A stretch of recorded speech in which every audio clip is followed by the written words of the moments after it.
नमस्कार, आप देख रहे हैं हॉट स्टॉक्स। मैं हूं पल्लवी। मजबूत शुरुआत के बावजूद बाजार आज दायरे में ही दिन भर रहे। शुरुआत अच्छी हुई लेकिन निफ्टी इंट्राडे में 9650 के पार भी गया। कारोबारी सत्र के आखिरी घंटे में बाजार में बिकवाली हावी हो गई, जिसके बाद बाजार ऊपरी जोर से फिसल गया। 9595 का निचला स्तर भी आज निफ्टी ने छुआ, लेकिन क्लोजिंग 9600 के ऊपर रही।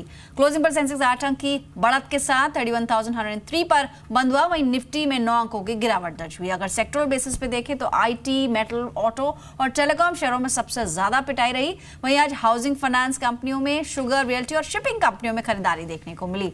आज के एफआईआई और डीआईएस के आंकड़े देखें तो एफआईआई की तरफ से 312 करोड़ की कैश में बिकवाली हुई और डीआईएस की तरफ से 304 करोड़ की कैश में खरीदारी देखने को मिली। बाजार के बड़े जानकार अभी कहां दाव लगा रहे हैं और बाजार को लेकर क्या सोचते हैं, आइए सुन लेते हैं। जैसे जीएसटी रोल आउट होगा, हम एक्सपेक्ट कर रहे हैं कि it is not just about India और परफॉर्मेंसेस गेटिंग इम्पैक्टेड, लेकिन जो बिग एफआईआईज हैं वर्ल्ड के, जो पेंशन फंड्स हैं, जो काफ़ी बड़ा पैसा रखते हैं, वो एक बहुत काफ़ी इंतज़ार कर रहे हैं कि कभी ये इम्प्लीमेंट होगा। और मेरे हिसाब से we'll see more of those funds starting committing into India in a big way. जहाँ तक अभी वैल्यूएशन का सवाल है, मुझे लगता है this Infosys, TCS and some of the other frontline companies can give a good support to the portfolio. भले it may not go up or the way the others have gone up, but it can give good support to the portfolio. On a risk return basis, downside is limited, लेकिन यहाँ से लग रहा है कि शायद अगर आप 1.5-2 साल रखो तो शायद आपको इंडेक्स जितना अप्रिसिएशन मिलना चांसेस काफ़ी ठीक लग रहा है, क्योंकि इनके पास कोर बिजनेस में अभी भी आरओईज काफ़ी अच्छे हैं। Cash is very high in the books and they are generating significant amount of free cash. ये सबको ध्यान में रखते हुए लगता है कि इसको एज अ डिफेंसिव पोर्टफोलियो करके लेना चाहिए। तो आप सुन रहे थे प्रभुदास लीलावती के दिलीप भट्ट को, जिनका मानना यह है कि लॉन्ग रन के लिए अगर आप खरीदारी करने की सोच रहे हैं तो बाजार में कई ऑप्शंस आपको मिल सकते हैं और 2 साल के लिहाज से आपको रिटर्न्स अच्छे मिल सकते हैं। आज के एक्सपर्ट किरण यादव भी हमारे साथ मौजूद हैं। गुड इवनिंग किरण। मार्केट्स में आज देखिए शुरुआत स्ट्रॉन्ग थी, दिन भर एक पॉजिटिविटी ही दिखी, लेकिन टुवर्ड्स द एंड, खासतौर पर जो आखिरी 1 घंटा था वहां पर बाजार फिसल गया, लेकिन 9600 को अभी भी होल्ड किया हुआ है निफ्टी ने। कल के लिए क्या बड़े ट्रिगर्स आप देखते हैं? अहम सपोर्ट क्या रहेगा निफ्टी का? Good evening. मुझे लगता है कि निफ्टी ऐसी रेंज में ट्रेड करने रहेगा और थोड़ा सा ड्रिफ्ट भी हो सकता है।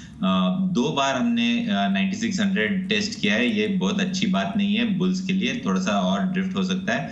और अगर एक्सट्रीम शॉर्ट टर्म चार्ट देखते हैं तो lower top lower bottom formation देखने को मिल रहा है। आज की क्लोजिंग 9600 के ऊपर है, यही एक सराहनीय बात है, पर कल के सत्र में अगर 9600 के नीचे हम कंसिस्टेंटली ट्रेड करते नजर आएंगे तो और भी निचले स्तर ओपन अप होते नजर आएंगे।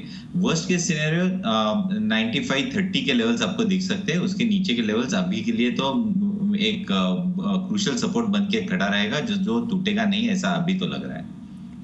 चलिए, अगर आप भी किसी शेयर पर सवाल पूछना चाहते हैं तो तरीका आपको बता दें, आप हमें टोल फ्री नंबर्स पर कॉल कर सकते हैं। किरण आपके सभी सवालों के जवाब देंगे और साथ ही फेसबुक के जरिए भी आप हमसे जुड़ सकते हैं। जी बिजनेस के ऑनलाइन पेज पर जाना है, वहां अपनी क्वेरी आपको पोस्ट करनी है, या फिर उससे भी सरल तरीका आप अपने फोन से व्हाट्सएप भी कर सकते हैं दिए हुए नंबर्स पे। चलिए शुरुआत करेंगे और इस वक्त सबसे पहले हमारे साथ अभिषेक जुड़ रहे हैं दिल्ली से। गुड इवनिंग अभिषेक, बताइए कौन सा स्टॉक लिया है आपने? मैम, 2 स्टॉक है, एक आईडीएफसी बैंक, एक सन फार्मा। अच्छा, और भाव क्या है दोनों स्टॉक्स में? आईडीएफसी बैंक मेरे पास 4000 शेयर है 65 से, और सन फार्मा है 500 शेयर 512 से। चलिए, आपका सन फार्मा का जो भाव है वो काफी अच्छा है, 500 के आसपास के ऊपर आपने खरीदा है, 512 शायद आपने बताया। कितना समय दे सकते हैं? ठीक है, कितना टाइम देंगे? 4-5 साल दोनों में। ठीक है, क्योंकि जिस लेवल पर आपने खरीदा है वहां से तो फायदा ही दिख रहा है। 537 का स्तर आज क्लोजिंग बेसिस पे देखने को मिला सन फार्मा में। आईडीएफसी बैंक 65 रुपए की इनकी खरीद है। लॉन्ग टर्म के लिए दोनों ही स्टॉक्स कैसे लग रहे हैं किरण आपको? लॉन्ग टर्म के हिसाब से या शॉर्ट टर्म के हिसाब से आईडीएफसी बैंक तो बिल्कुल खराब दिख रहा है। हर राइज पे बिकवाली हमें देखने को मिल रही है और ऐसे स्टॉक्स में रहने से परहेज रखना चाहिए। मुझे लगता है कि ये स्टॉक और भी नीचे जा सकता है अगर मार्केट थोड़ा करेक्ट करता है तो। अगर मार्केट थोड़ा बढ़ता है तो बेस्ट केस सिनेरियो 62-64 के लेवल्स देखने को मिलेंगे। इससे ज्यादा और कुछ इस स्टॉक में अभी के लिए नहीं है। जो हमने एक अप्रैल महीने में एक जो अच्छी रैली देखी थी करीबन 60 रुपए से करीबन 66-67, वो कंप्लीटली कंप्लीटली फिजल आउट हो चुकी है और मुझे लगता है कि अगर 56 का लेवल अगर तोड़ देता है तो ये वापस एक बार 44 के लेवल्स टेस्ट करने के लिए नीचे आ सकता है। तो नेगेटिव डाइवर्जन दिख रहा है, इधर से बाहर निकलने की ही सलाह होगी एट एनी राइज। दूसरा रहा सन फार्मा पे। सन फार्मा भी एक्चुअली एक डाउन ट्रेंड में ही है, एक थोड़ी सी पुल बैक रैली देखने को मिल रही है, पर सस्टेन होना थोड़ा सा मुश्किल लग रहा है। जो आज गैप से आज खुला था और ऊपर से बिकोली देखने को मिली थी, ये एक डिस्ट्रीब्यूशन का पैटर्न कहलाता है और ऐसे पैटर्न से भाव नीचे आने की संभावना बहुत बढ़ जाती है। तो मेरा मानना है कि सन फार्मा भी अगर प्रॉफिट बुक कर लेते हैं तो अच्छी बात रहेगी, क्योंकि बेस्ट केस सिनेरियो 560 570 तक जा सकता है। इसके ऊपर के लेवल्स मैं अभी एक्सपेक्ट नहीं कर रहा हूँ। ठीक है, तो जो आपको फायदा हो रहा है सन फार्मा में 570 तक का ऊपरी स्तर दिख सकता है और फर्दर तेजी आती है तो आप एग्जिट कर लीजिए। ये सन फार्मा में रहा है। वहीं आईडीएफसी बैंक यहाँ पर काफी कमजोर है, चार्ट्स पर 44 तक का भी निचला स्तर दिख सकता है। कोई भी तेजी आती है तो आईडीएफसी बैंक से निकल जाने में ही आपके लिए बेहतर होगा। फोन लाइन पर इस वक्त हमारे साथ शिव शंकर है कर्नाटक से। नमस्कार शिव शंकर जी, बताइए कौन सा स्टॉक लिया है आपने? हाँ मैडम, हेलो मैडम जी नमस्कार। हाँ नमस्कार मैडम, मेरा मैडम ईसीसी का 1000 शेयर्स है। किस भाव पे खरीदा है आपने?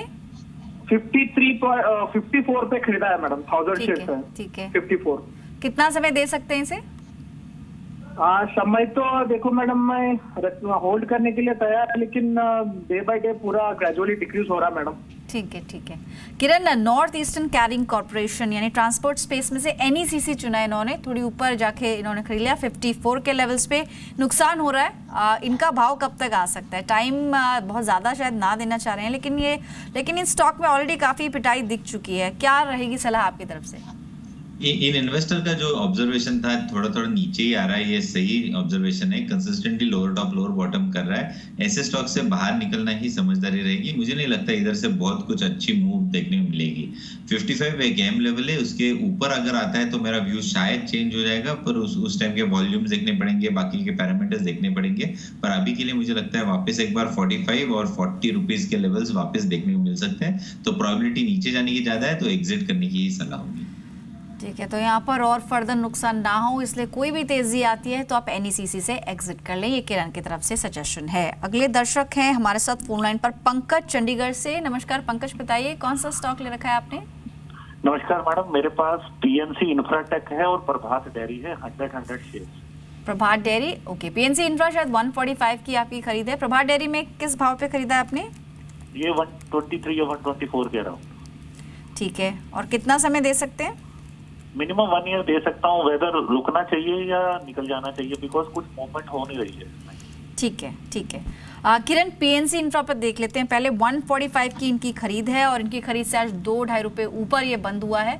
पिछले 1-2 सेशंस में हमने देखा जो छोटे इंफ्रा स्टॉक्स है वहां पर थोड़ा सा एक्शन था, उस लिहाज से थोड़ा रिकवर हो गया इनकी खरीद के, अदरवाइज बहुत ज्यादा ऊपर नहीं है। और साथ ही प्रभात डेयरी, जीएसटी कितना बड़ा फैक्टर रह सकता है जो इन डेयरी स्टॉक्स में प्ले आउट करेगा? प्रभात डेयरी 124 के आसपास की इनकी खरीद है।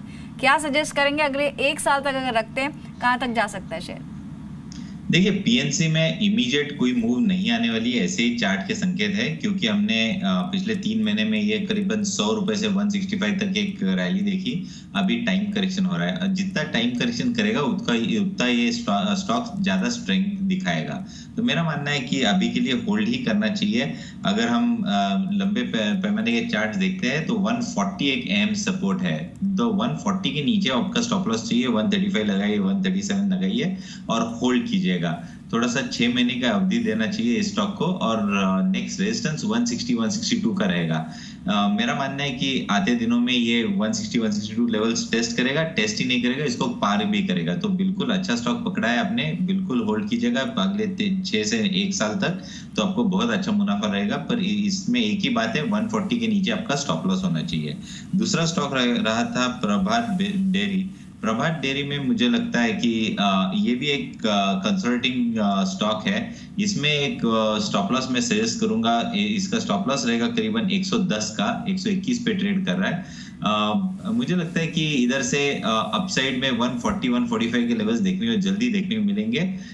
वैसे भी अगर हम पिछले एक साल का चार्ट देखते हैं तो slightly higher top higher bottom बना रहा है, तो 140-145 के टारगेट्स मान के चलना चाहिए, उधर एक रिव्यू ले लेना चाहिए। अभी के लिए 110 का स्टॉप लॉस। ठीक है, तो प्रभात डेयरी में भी आपको बने रहना है, लेकिन स्टॉप लॉस 110 का आपको रखना होगा। साथ ही पीएनसी पर यहाँ पर भी आप होल्ड ऑन कर सकते हैं। चलिए, कुछ और दर्शक हैं इस वक्त हमारे साथ। शशिकांत जुड़े हैं पुणे से। नमस्कार शशिकांत जी, बताइए कौन सा स्टॉक लिया है आपने?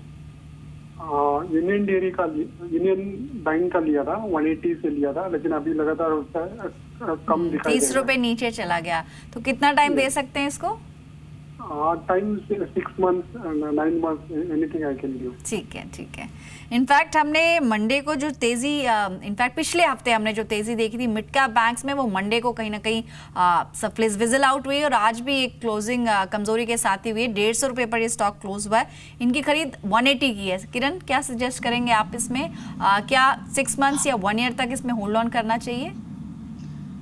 बेसिकली अगर चार्ट पैटर्न देखते हैं तो कॉन्फिडेंस कम आ रहा है कि इधर से बहुत अच्छी रैली देखने को मिलेगी शॉर्ट टर्म में, पर इनको एक स्टॉप लॉस सजेस्ट करूंगा जो कि बहुत नजदीक है। 148 का स्टॉप लॉस लगा के होल्ड कीजिएगा। अगर इसके नीचे जाता है तो बिल्कुल बाहर निकल जाइए और फिर इंतजार कीजिए एक ट्रेंड रिवर्सल प्राइस पैटर्न का, जो कि जब आता है तभी एंटर करेंगे, तो रिटर्न ऑन इन्वेस्टमेंट आपको अच्छा देखने को मिलेगा।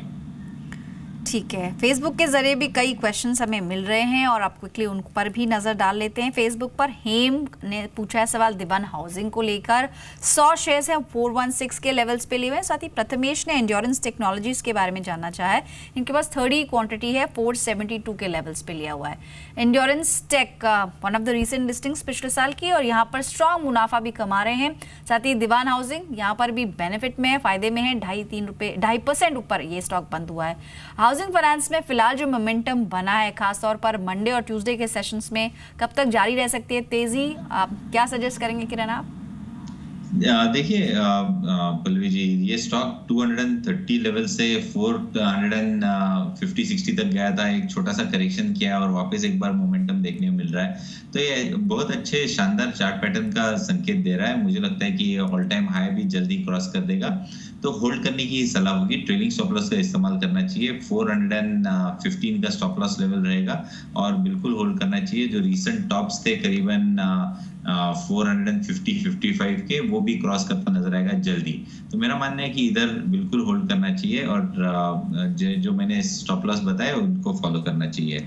एंड्योरेंस में मुझे लगता है कि ये भी एक चार्ट पैटर्न काफी अच्छा दिखाई दे रहा है। एक अच्छे कंसोलिडेशन, 2 महीने के कंसोलिडेशन के बाद ये स्टॉक निकला था इस महीने के शुरुआत में, और उसके बाद एक अच्छा कंसोलिडेशन देखने को मिल रहा है वापस एक बार। तो अभी के लिए स्टॉप लॉस रहेगा इनका करीबन 840 का, और जल्दी 4 डिजिट फिगर में ये स्टॉक देखने को मिल सकता है। तो यहाँ पर आगे आने वाले समय में जो तेजी दिखाई है स्टॉक ने, आगे भी जारी रह सकती है और 4 डिजिट्स तक ये पहुंच सकता है, यानी 1000 का स्तर भी यहाँ दिख सकता है। भी होल्ड ऑन आपको करना होगा। एक और सवाल हमें भेजा है फेसबुक पर, और वो है आइशर मोटर्स को लेकर। हिमांशु जानना चाहते हैं, इनके पास 26,000 के लेवल्स पे आइशर मोटर है। इनफैक्ट 29,121 के स्तर पे आज क्लोज हुआ है। फायदा हो रहा है, क्या करना चाहिए अभी, कब तक और इसमें बने रहे? आइशर मोटर्स में मुझे लगता है कि अभी इधर चार्ट पैटर्न तो बहुत ही शानदार है। आइशर मोटर में मुझे बहुत इधर से अपसाइड ही देखने को मिलेगी। मुझे नहीं लगता बहुत ज्यादा करेक्शन देखने को मिलेगी। करंट करीबन 29,100 के करीब ट्रेड कर रहा है और वर्स्ट के सिनेरियो 2800 एक अच्छा सपोर्ट है, वो टेस्ट करेगा, पर उसके पहले भी इधर से घूम सकता है और वापस एक न्यू हाई बना सकता है। तो बिल्कुल होल्ड करने की सलाह होगी। इधर से मार्केट और परफॉर्मेंस स्टॉक दिखा सकता है। तो भी आपको होल्ड करना है। यहाँ पर 3,000 रुपए का फायदा तो आपको हो ही रहा है, लेकिन आगे आने वाले समय में और फायदा हो सकता है, तो भी बने रहिए। फेसबुक पर हमें कई और दर्शकों के सवाल आ रहे हैं, क्विकली देख लेते हैं उन्हें भी। सत्य प्रकाश का सवाल है वेदांता को लेकर। 100 क्वांटिटी 248 के लेवल्स पे लिया हुआ है, और साथ ही मोहम्मद अली का सवाल है टाटा एलेक्साई को लेकर। 50 क्वांटिटी है 1935 के लेवल्स पे। फिलहाल जो इंटरनेशनल मार्केट में जिंक की कीमतें घटी हैं, थोड़ा नुकसान कहा जा सकता है कंपनी को होगा, क्योंकि लागत और जो सेल है उस पर इसका असर पड़ेगा। क्या सलाह रहेगी आपकी वेदांता को लेकर और साथ ही टाटा एलेक्साई दोनों शेयर्स पर?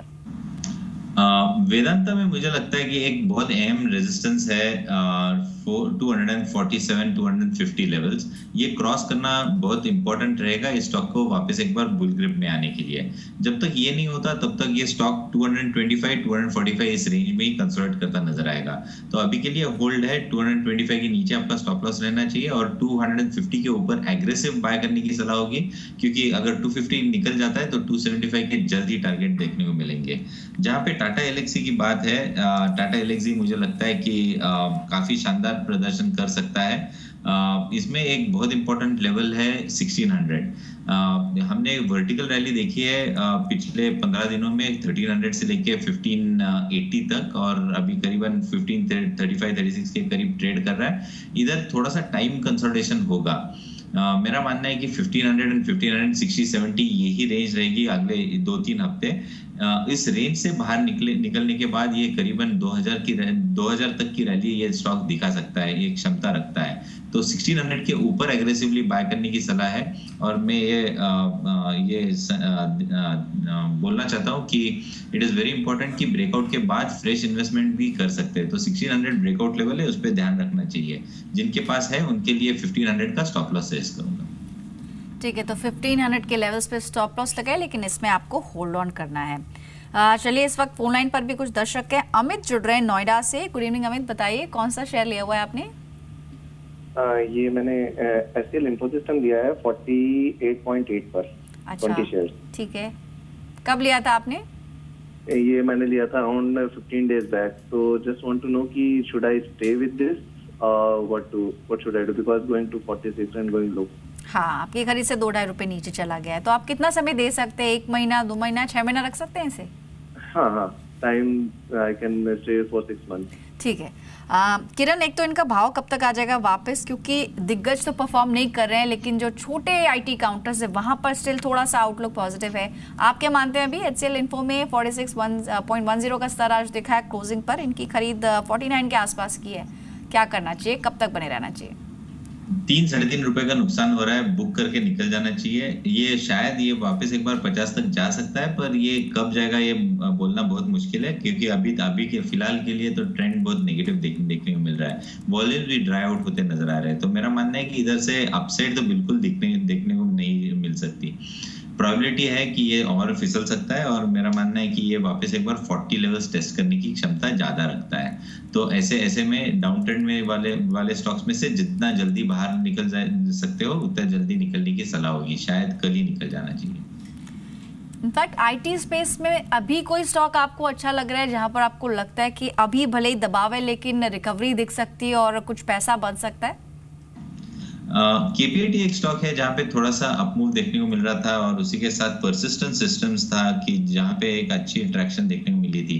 तो परसिस्टेंट सिस्टम्स में मेरा मानना है कि अभी फिलहाल नहीं, पर एक करेक्शन के बाद बाय करने की सलाह होगी, क्योंकि लॉन्ग टर्म चार्ट्स पे एक बहुत अच्छा ब्रेकआउट हमने देखा है। पिछले करीबन 2 साल से ये consistently lower top lower bottom कर रहा है। अभी फिलहाल फर्स्ट टाइम हुआ है कि इस महीने में एक हायर टॉप बना है। तो मेरा मानना है कि थोड़ा सा रुकना चाहिए, थोड़ा सा करेक्शन आएगा तब एक हायर बॉटम बनेगा। ये हायर बॉटम करीबन अभी 660 के करीब ट्रेड कर रहा है। मेरा मानना है कि हायर बॉटम 620-630 के लेवल्स पे होगा।